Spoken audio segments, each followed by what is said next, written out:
Hello বন্ধুরা, তোমরা সবাই কেমন আছো? আশা করছি ভালো আছো। আর আমি তো তোমাদের কি বলবো, সেরকম ভালো নেই। আর সেই কারণে তোমাদেরকে ভিডিও আমি আপলোড দিতেও পারছি না। আর অনেক দিন পরে একটা ভিডিও দিলাম, আশা করছি তোমাদের ভালো লাগবে। তো ভিডিওটা তোমরা শেষ পর্যন্ত দেখো। আর ভিডিওটা বেশি বড় নয়, জাস্ট ছোট 4-5 মিনিটের একটি ভিডিও। তো এই ভিডিওটা ছিল আমার যেদিন জন্মদিন সেদিন, ঠিক আছে। তো আজকে ভিডিওটা ডাউনলোড করছি। আমার ইংরেজি ডেটটা সত্যিই কবে জন্মদিন ছিল আমার মনে পড়ছে না। তো বাংলার কার্তিক মাসের 23 তারিখে আমার জন্মদিন ছিল। তো সেই দিনের ভিডিও এটা। আর দেখো আমি বসে ভাত খাচ্ছিলাম, আর পাটা দেখো আমার এইভাবেই আমি যে কাজই করি সেভাবে পাটা আমার এভাবেই থাকে। তো সেদিন ছিল শনিবার, আর সব রান্না নিরামিষ হয়েছিল, আর রান্নাগুলো সব প্রিয়াই করেছিল।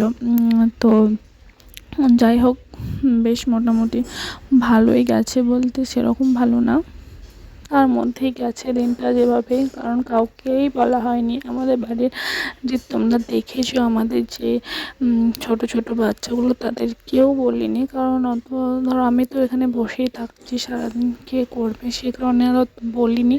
আর এখানে দেখো বেলুন টেলুন অল্প দুটো এনেছিল, আর আমার ছেলেটা কেক কেক বলে কাঁদছিল, সেই কারণে একটা ছোট কেকও আনা হয়েছিল। আর আমি এখানে ভিডিও করে দিচ্ছিলাম, আমি করছিলাম, আর প্রিয়া বেলুনগুলো সাজিয়ে দিয়েছে। তারপর আমি বলছিলাম যে আমি শাড়ি পরবো না, কারণ আমার পায়ের যা অবস্থা ছিল, এই কারণেই বলছিলাম। তো বলছে না, পরতে হবে, পরুন। সে কারণে শাড়িটা যেহেতু আমার মা পাঠিয়েছিল আমাকে নতুন শাড়ি, সেই কারণে পরেছিলাম, বসে বসে পরেছিলাম। তারপরে ওর বাবা গিয়ে আমাকে ওই ঘর থেকে এনেছিল, আমি নিজে আসতেও পারিনি। তো তারপরে দেখো একটা ছোটোর মধ্যেই একটা কেক এনেছিল। আসলে আমরা এই ঘরে যে কজন না থাকি, 5-6 জন মিলে, তো ওই একটু আনন্দ হয়েছিল, তো তাই তোমাদের সঙ্গে শেয়ার করছি। আর দেখো কেকটা কাটা হয়েছে, আর কাটার পরে কেকটাতে এত ক্রিম ছিল, কেক ছিল একটুখানি, আর কেকে ক্রিম ছিল প্রচুর। সেই জন্য আমি কেকটা খুঁজেই পাচ্ছিলাম না, ধরে যে পিসটা বের করবো কাটার পরে তো বেরিয়েই আসছিল না। তো দুবার কেটে আমি বের করেছিলাম, সেটা তো তোমরা সেটা দেখে বুঝতেই পেরেছো। কারণ কেক কাটার পরে কেকটা বের করতে আমার অনেকটা টাইম লেগে গেছিলো। তারপরে কেক কেটে নিয়েছিলাম, বাস এটুকুই। আর ভিডিওটা খাওয়া দাওয়ার ভিডিও রাত্রের, সেটা তোমাদের সঙ্গে শেয়ার করলাম না, কারণ অনেকটা বড় হয়ে যাবে ভিডিওটা। আর আমি খাওয়ার ভিডিওটা করিও নি, তোমাদের কি বলবো, সেরকম খাবার তো বানানোও হয়নি। বাস একটুখানি পায়েস করেছিল, আর রাত্রিকার নর্মাল যেরকম খাবার হয় সেই সব খাবারই হয়েছিল। সেই কারণে তোমাদের সঙ্গে আর শেয়ার করিনি, সেরকম তো বিশেষ কিছু করতে পারিনি।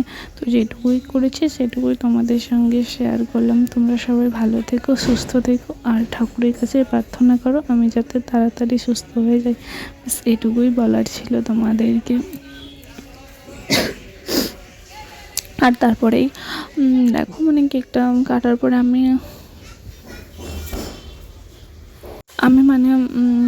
সবাইকে যে একটু কেক খাওয়াবো সেই ক্ষমতাটাও আমার নেই, যে আমি গিয়ে সবাইকে খাওয়াবো। সেই কারণে আমার খুব লজ্জাও লাগছিল, আমি সবাইকে ডাকছিলাম যে এখানে এসো এসো, দিয়ে কেকটা নিয়ে যাও। এবার কী করবে, সবাই এসেছিলো, তাও ওদেরও লজ্জা লাগছিল কি গিয়ে কেক খাওয়াবো। ওটা কোনো ব্যাপার না, আমি যেতে পারি।